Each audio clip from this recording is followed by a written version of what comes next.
شروع اللہ کے نام سے جو سب پر مہربان ہے، بہت مہربان ہے۔ اے پیغمبر، لوگ تم سے مال غنیمت کے بارے میں پوچھتے ہیں، کہہ دو کہ مال غنیمت کے بارے میں فیصلے کا اختیار اللہ اور رسول کو حاصل ہے، لہٰذا تم اللہ سے ڈرو اور آپس کے تعلقات درست کر لو اور اللہ اور اس کے رسول کی اطاعت کرو اگر تم واقعی مومن ہو۔ مومن تو وہ لوگ ہیں کہ جب ان کے سامنے اللہ کا ذکر ہوتا ہے تو ان کے دل ڈر جاتے ہیں، اور جب ان کے سامنے اس کی آیتیں پڑھی جاتی ہیں تو وہ آیتیں ان کے ایمان کو اور ترقی دیتی ہیں، اور وہ اپنے پروردگار پر بھروسہ کرتے ہیں، جو نماز قائم کرتے ہیں اور ہم نے ان کو جو رزق دیا ہے اس میں سے فی سبیل اللہ خرچ کرتے ہیں۔ یہی لوگ ہیں جو حقیقت میں مومن ہیں۔ ان کے لیے ان کے رب کے پاس بڑے درجے ہیں، مغفرت ہے اور باعزت رزق ہے۔ مال غنیمت کی تقسیم کا یہ معاملہ کچھ ایسا ہی ہے جیسے تمہارے رب نے تمہیں اپنے گھر سے حق کی خاطر نکالا، جبکہ مسلمانوں کے ایک گروہ کو یہ بات ناپسند تھی۔ وہ تم سے حق کے معاملے میں اس کے واضح ہو جانے کے باوجود اس طرح بحث کر رہے تھے جیسے ان کو موت کی طرف ہکا کر لے جایا جا رہا ہو اور وہ اسے آنکھوں سے دیکھ رہے ہوں۔ اور وہ وقت یاد کرو جب اللہ تم سے یہ وعدہ کر رہا تھا کہ دو گروہوں میں سے کوئی ایک تمہارا ہوگا، اور تمہاری خواہش تھی کہ جس گروہ میں خطرے کا کوئی کانٹا نہیں تھا وہ تمہیں ملے، اور اللہ یہ چاہتا تھا کہ اپنے احکام سے حق کو حق کر دکھائے اور کافروں کی جڑ کاٹ ڈالے، تاکہ حق کا حق ہونا اور باطل کا باطل ہونا ثابت کر دے، چاہے مجرم لوگوں کو یہ بات کتنی ناگوار ہو۔ یاد کرو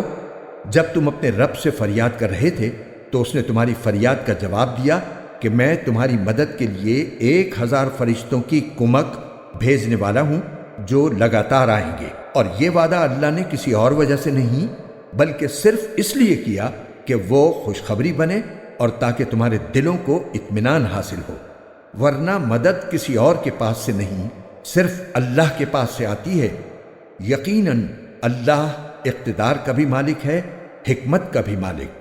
یاد کرو جب تم پر سے گھبراہٹ دور کرنے کے لیے وہ اپنے حکم سے تم پر غنودگی طاری کر رہا تھا اور تم پر آسمان سے پانی برسا رہا تھا تاکہ اس کے ذریعے تمہیں پاک کرے، تم سے شیطان کی گندگی دور کرے، تمہارے دلوں کی ڈھارس بندھائے اور اس کے ذریعے تمہارے پاؤں اچھی طرح جما دے۔ وہ وقت جب تمہارا رب فرشتوں کو وحی کے ذریعے حکم دے رہا تھا کہ میں تمہارے ساتھ ہوں، اب تم مومنوں کے قدم جماؤ، میں کافروں کے دلوں میں روب طاری کر دوں گا، پھر تم گردنوں کے اوپر وار کرو اور ان کی انگلیوں کے ہر جوڑ پر ضرب لگا، یہ اس لیے کہ انہوں نے اللہ اور اس کے رسول سے دشمنی مول لی ہے، اور اگر کوئی شخص اللہ اور اس کے رسول سے دشمنی مول لیتا ہے تو یقیناً اللہ کا عذاب بڑا سخت ہے۔ یہ سب تو اب چکھ لو۔ اس کے علاوہ حقیقت یہ ہے کہ کافروں کے لیے اصل عذاب دوزخ کا ہے۔ اے ایمان والو، جب کافروں سے تمہارا آمنا سامنا ہو جائے جبکہ وہ چڑھائی کر کے آ رہے ہوں تو ان کو پیٹھ مت دکھاؤ، اور اگر کوئی شخص کسی جنگی چال کی وجہ سے ایسا کر رہا ہو یا اپنی کسی جماعت سے جا ملنا چاہتا ہو اس کی بات تو اور ہے، مگر اس کے سوا جو شخص ایسے دن اپنی پیٹھ پھیرے گا تو وہ اللہ کی طرف سے غضب لے کر لوٹے گا، اور اس کا ٹھکانہ جہنم ہوگا، اور وہ بہت برا ٹھکانہ ہے۔ چنانچہ مسلمانوں، حقیقت میں تم نے ان کافروں کو قتل نہیں کیا تھا بلکہ انہیں اللہ نے قتل کیا تھا، اور اے پیغمبر جب تم نے ان پر مٹی پھینکی تھی تو وہ تم نے نہیں بلکہ اللہ نے پھینکی تھی، اور تمہارے ہاتھوں یہ کام اس لیے کرایا تھا تاکہ اس کے ذریعے اللہ مومنوں کو بہترین اجر عطا کرے۔ بے شک اللہ ہر بات کو سننے والا، ہر چیز کو جاننے والا ہے۔ یہ سب کچھ تو اپنی جگہ، اس کے علاوہ یہ بات بھی تھی کہ اللہ کو کافروں کی ہر سازش کو کمزور کرنا تھا۔ اے کافروں، اگر تم فیصلہ چاہتے تھے تو لو، اب فیصلہ تمہارے سامنے آ گیا، اب اگر تم باز آ جاؤ تو یہ تمہاری ہی لیے بہتر ہوگا، اور اگر تم پھر وہی کام کرو گے جو اب تک کرتے رہے ہو تو ہم بھی پھر وہی کام کریں گے جو اب کیا ہے، اور تمہارا جتھا تمہارے کچھ کام نہیں آئے گا چاہے وہ کتنا زیادہ ہو، اور یاد رکھو کہ اللہ مومنوں کے ساتھ ہے۔ اے ایمان والو، اللہ اور اس کے رسول کی تابعداری کرو اور اس تابعداری سے منہ نہ موڑو۔ جبکہ تم اللہ اور رسول کے احکام سن رہے ہو، اور ان لوگوں کی طرح نہ ہو جانا جو کہتے تو ہیں کہ ہم نے سن لیا مگر وہ حقیقت میں سنتے نہیں ہیں۔ یقین رکھو کہ اللہ کے نزدیک بدترین جانور وہ بہرے گونگے لوگ ہیں جو عقل سے کام نہیں لیتے، اور اگر اللہ کے علم میں ان کے اندر کوئی بھلائی ہوتی تو وہ ان کو سننے کی توفیق دے دیتا، لیکن اب جب کہ ان میں بھلائی نہیں ہے، اگر ان کو سننے کی توفیق دے بھی دے تو وہ منہ موڑ کر بھاگ جائیں گے۔ اے ایمان والو، اللہ اور رسول کی دعوت قبول کرو جب رسول تمہیں اس بات کی طرف بلائے جو تمہیں زندگی بخشنے والی ہے، اور یہ بات جان رکھو کہ اللہ انسان اور اس کے دل کے درمیان آڑ بن جاتا ہے، اور یہ کہ تم سب کو اسی کی طرف اکٹھا کر کے لے جایا جائے گا، اور ڈرو اس وبال سے جو تم میں سے صرف ان لوگوں پر نہیں پڑے گا جنہوں نے ظلم کیا ہوگا، اور جان رکھو کہ اللہ کا عذاب بڑا سخت ہے۔ اور وہ وقت یاد کرو جب تم تعداد میں تھوڑے تھے، تمہیں لوگوں نے تمہاری سرزمین میں دبا کر رکھا ہوا تھا، تم ڈرتے تھے کہ لوگ تمہیں اچک کر لے جائیں گے، پھر اللہ نے تمہیں ٹھکانہ دیا اور اپنی مدد سے تمہیں مضبوط بنا دیا اور تمہیں پاکیزہ چیزوں کا رزق عطا کیا تاکہ تم شکر کرو۔ اے ایمان والو، اللہ اور رسول سے بے وفائی نہ کرنا اور نہ جانتے بوجھتے اپنی امانتوں میں خیانت کی مرتکب ہونا، اور یہ بات سمجھ لو کہ تمہارے مال اور تمہاری اولاد ایک آزمائش ہے، اور یہ کہ عظیم انعام اللہ ہی کے پاس ہے۔ اے ایمان والو، اگر تم اللہ کے ساتھ تقوی کی روش اختیار کرو گے تو وہ تمہیں حق و باطل کی تمیز عطا کر دے گا اور تمہاری برائیوں کا کفارہ کر دے گا اور تمہیں مغفرت سے نوازے گا، اور اللہ فضل عظیم کا مالک ہے۔ اور اے پیغمبر، وہ وقت یاد کرو جب کافر لوگ منصوبے بنا رہے تھے کہ تمہیں گرفتار کر لیں یا تمہیں قتل کر دیں یا تمہیں وطن سے نکال دیں۔ وہ اپنے منصوبے بنا رہے تھے اور اللہ اپنا منصوبہ بنا رہا تھا، اور اللہ سب سے بہتر منصوبہ بنانے والا ہے۔ اور جب ان کے سامنے ہماری آیتوں کی تلاوت کی جاتی ہے تو یہ کہتے ہیں کہ بس ہم نے سن لیا، اگر ہم چاہیں تو اس جیسی باتیں ہم بھی کہلائیں۔ یہ قرآن اور کچھ نہیں، صرف پچھلے لوگوں کے افسانے ہیں۔ اور ایک وقت وہ تھا جب انہوں نے کہا تھا کہ یا اللہ، اگر یہ قرآن ہی وہ حق ہے جو تیری طرف سے آیا ہے تو ہم پر آسمان سے پتھروں کی بارش برسا دے، یا ہم پر کوئی اور تکلیف دے عذاب ڈال دے۔ اور اے پیغمبر، اللہ ایسا نہیں ہے کہ ان کو اس حالت میں عذاب دے جب تم ان کے درمیان موجود ہو، اور اللہ اس حالت میں بھی ان کو عذاب دینے والا نہیں ہے جب وہ استغفار کرتے ہوں۔ اور بھلا ان میں کیا خوبی ہے کہ اللہ ان کو عذاب نہ دے جبکہ وہ لوگوں کو مسجد حرام سے روکتے ہیں، حالانکہ وہ اس کے متولی نہیں ہیں۔ متقی لوگوں کے سوا کسی قسم کے لوگ اس کے متولی نہیں ہو سکتے، لیکن ان میں سے اکثر لوگ اس بات کو نہیں جانتے۔ اور بیت اللہ کے پاس ان کی نماز سیٹیاں بجانے اور تالیاں پیٹنے کے سوا کچھ بھی نہیں۔ لہٰذا اے کافرو، جو کافرانہ باتیں تم کرتے رہے ہو ان کی وجہ سے اب عذاب کا مزہ چکھو۔ جن لوگوں نے کفر اپنا لیا ہے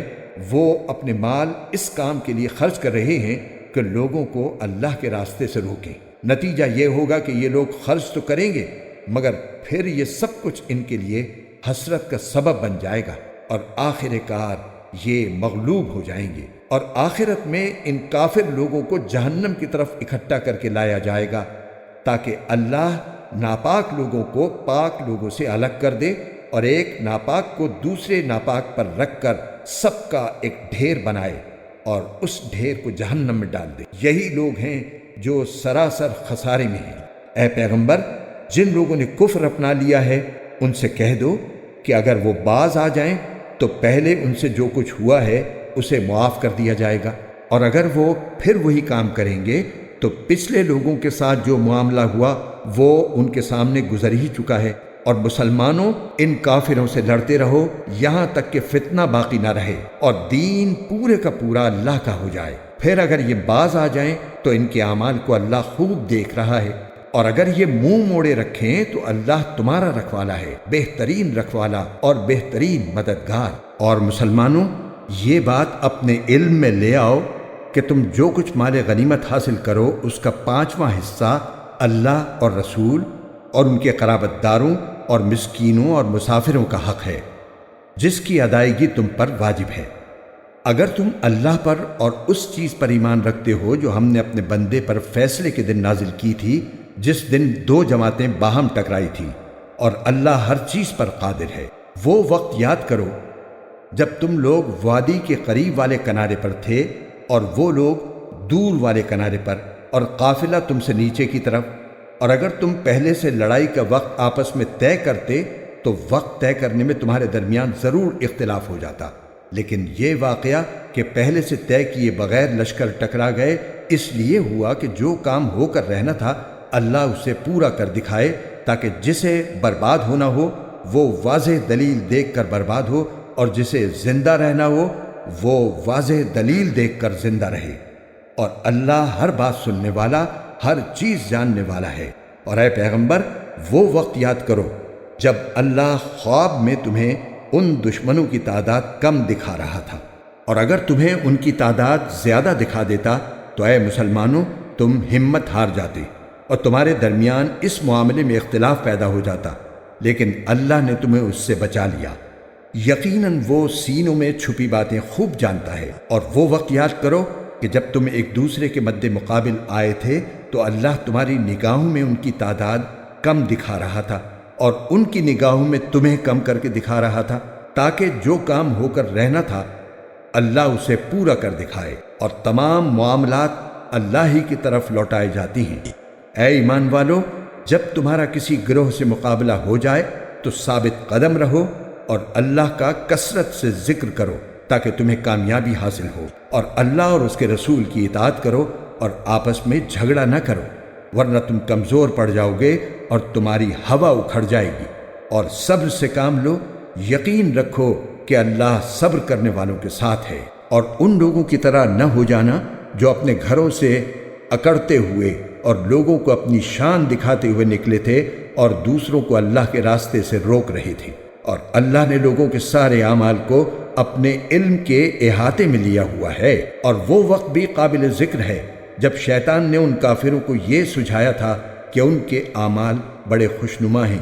اور یہ کہا تھا کہ آج انسانوں میں کوئی نہیں ہے جو تم پر غالب آ سکے، اور میں تمہارا محافظ ہوں۔ پھر جب دونوں گروہ آمنے سامنے ہوئے تو وہ ایڑیوں کے بل پیچھے ہٹا اور کہنے لگا، میں تمہاری کوئی ذمہ داری نہیں لے سکتا، مجھے جو کچھ نظر آ رہا ہے وہ تمہیں نظر نہیں آ رہا، مجھے اللہ سے ڈر لگ رہا ہے اور اللہ کا عذاب بڑا سخت ہے۔ اور یاد کرو جب منافقین اور وہ لوگ جن کے دلوں میں روب تھا یہ کہہ رہے تھے کہ ان مسلمانوں کو ان کے دین نے دھوکے میں ڈال رکھا ہے،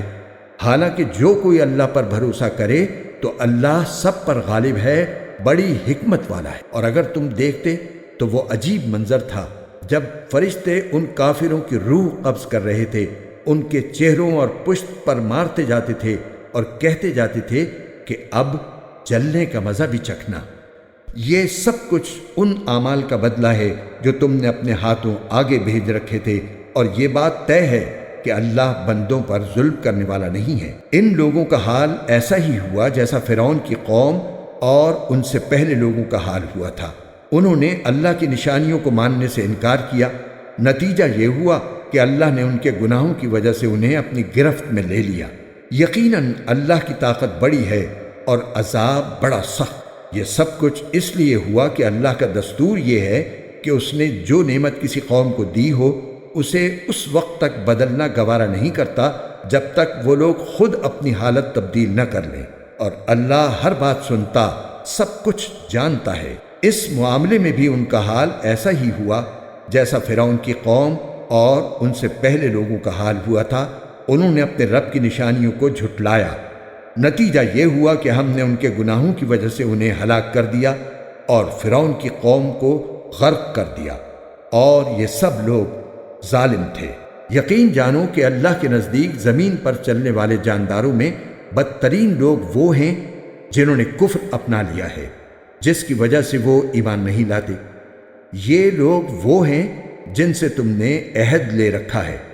اس کے باوجود یہ ہر مرتبہ اپنے عہد کو توڑ دیتے ہیں اور ذرا نہیں ڈرتے۔ لہٰذا اگر کبھی یہ لوگ جنگ میں تمہارے ہاتھ لگ جائیں تو ان کو سامان عبرت بنا کر ان لوگوں کو بھی تتر بتر کر ڈالو جو ان کے پیچھے ہیں، تاکہ وہ یاد رکھیں۔ اور اگر تمہیں کسی قوم سے بدعہدی کا اندیشہ ہو تو تم وہ معاہدہ ان کی طرف صاف سیدھے طریقے سے پھینک دو۔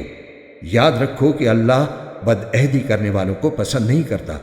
اور کافر لوگ ہرگز یہ خیال بھی دل میں نہ لائیں کہ وہ بھاگ نکلے ہیں۔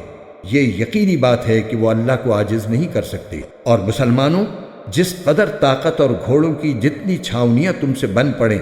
ان سے مقابلے کے لیے تیار کرو، جن کے ذریعے تم اللہ کے دشمن اور اپنے موجودہ دشمن پر بھی ہیبت طاری کر سکو، اور ان کے علاوہ دوسروں پر بھی جنہیں ابھی تم نہیں جانتے مگر اللہ انہیں جانتا ہے۔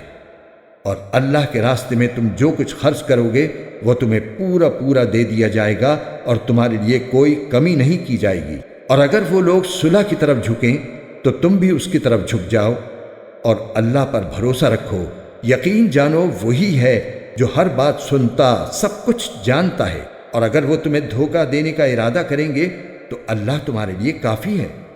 وہی تو ہے جس نے اپنی مدد کے ذریعے اور مومنوں کے ذریعے تمہارے ہاتھ مضبوط کیے، اور ان کے دلوں میں ایک دوسرے کی الفت پیدا کر دی۔ اگر تم زمین بھر کی ساری دولت بھی خرچ کر لیتے تو ان کے دلوں میں یہ الفت پیدا نہ کر سکتے، لیکن اللہ نے ان کے دلوں کو جوڑ دیا۔ وہ یقیناً اقتدار کا بھی مالک ہے، حکمت کا بھی مالک۔ اے نبی، تمہارے لیے تو بس اللہ اور وہ مومن لوگ کافی ہیں جنہوں نے تمہاری پیروی کی ہے۔ اے نبی، مومنوں کو جنگ پر ابھارو۔ اگر تمہارے 20 آدمی ایسے ہوں گے جو ثابت قدم رہنے والے ہوں تو وہ 200 پر غالب آ جائیں گے، اور اگر تمہارے 100 آدمی ہوں گے تو وہ کافروں کے 1000 پر غالب آ جائیں گے، کیونکہ وہ ایسے لوگ ہیں جو سمجھ نہیں رکھتے۔ لو،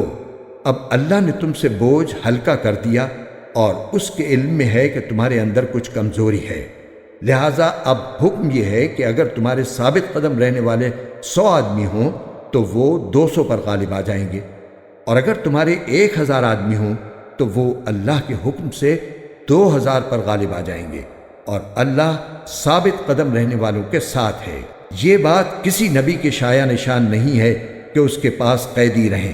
جب تک کہ وہ زمین میں دشمنوں کا خون اچھی طرح نہ بہا چکا ہو، جس سے ان کا روب پوری طرح ٹوٹ جائے۔ تم دنیا کا ساز و سامان چاہتے ہو، اور اللہ تمہارے لیے آخرت کی بھلائی چاہتا ہے،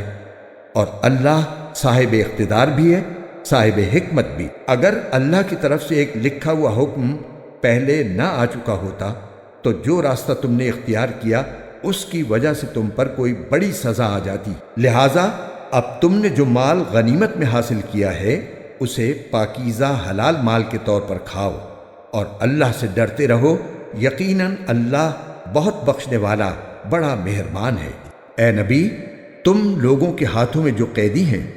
اور جنہوں نے مسلمان ہونے کا ارادہ ظاہر کیا ہے ان سے کہہ دو کہ اگر اللہ تمہارے دلوں میں بھلائی دیکھے گا تو جو مال تم سے فدیے میں لیا گیا ہے اس سے بہتر تمہیں دے دے گا اور تمہاری بخشش کر دے گا، اور اللہ بہت بخشنے والا بڑا مہربان ہے۔ اور اگر ان لوگوں نے اے نبی تم سے خیانت کرنے کا ارادہ کیا تو یہ اس سے پہلے اللہ کے ساتھ خیانت کر چکے ہیں، جس کے نتیجے میں اللہ نے انہیں تمہارے قابو میں دے دیا، اور اللہ کا علم بھی کامل ہے، حکمت بھی کامل۔ جو لوگ ایمان لائے ہیں اور انہوں نے ہجرت کی ہے اور اپنے مالوں اور جانوں سے اللہ کے راستے میں جہاد کیا ہے، وہ اور جنہوں نے ان کو مدینے میں آباد کیا اور ان کی مدد کی، یہ سب لوگ آپس میں ایک دوسرے کے ولی وارث ہیں۔ اور جو لوگ ایمان لے آئے ہیں مگر انہوں نے ہجرت نہیں کی، جب تک وہ ہجرت نہ کر لیں، اے مسلمانوں، تمہارا ان سے وراثت کا کوئی رشتہ نہیں ہے۔ ہاں، اگر دین کی وجہ سے وہ تم سے کوئی مدد مانگیں تو تم پر ان کی مدد واجب ہے، سوائے اس صورت کے جبکہ وہ مدد کسی ایسی قوم کے خلاف ہو جس کے ساتھ تمہارا کوئی معاہدہ ہے، اور جو کچھ تم کرتے ہو اللہ اسے اچھی طرح دیکھتا ہے۔ اور جن لوگوں نے کفر اپنا رکھا ہے وہ آپس میں ایک دوسرے کے ولی وارث ہیں۔ اگر تم ایسا نہیں کرو گے تو زمین میں فتنہ اور بڑا فساد برپا ہوگا۔ اور جو لوگ ایمان لے آئے اور انہوں نے ہجرت کی اور اللہ کے راستے میں جہاد کیا، وہ اور جنہوں نے انہیں آباد کیا اور ان کی مدد کی، وہ سب صحیح معنی میں مومن ہیں۔ ایسے لوگ مغفرت اور باعزت رزق کے مستحق ہیں، اور جنہوں نے بعد میں ایمان قبول کیا اور ہجرت کی اور تمہارے ساتھ جہاد کیا تو وہ بھی تم میں شامل ہیں، اور ان میں سے جو لوگ پرانے مہاجرین کے رشتہ دار ہیں وہ اللہ کی کتاب میں ایک دوسرے کی میراث کے دوسروں سے زیادہ حقدار ہیں۔ یقیناً اللہ ہر چیز کا پورا علم رکھتا ہے۔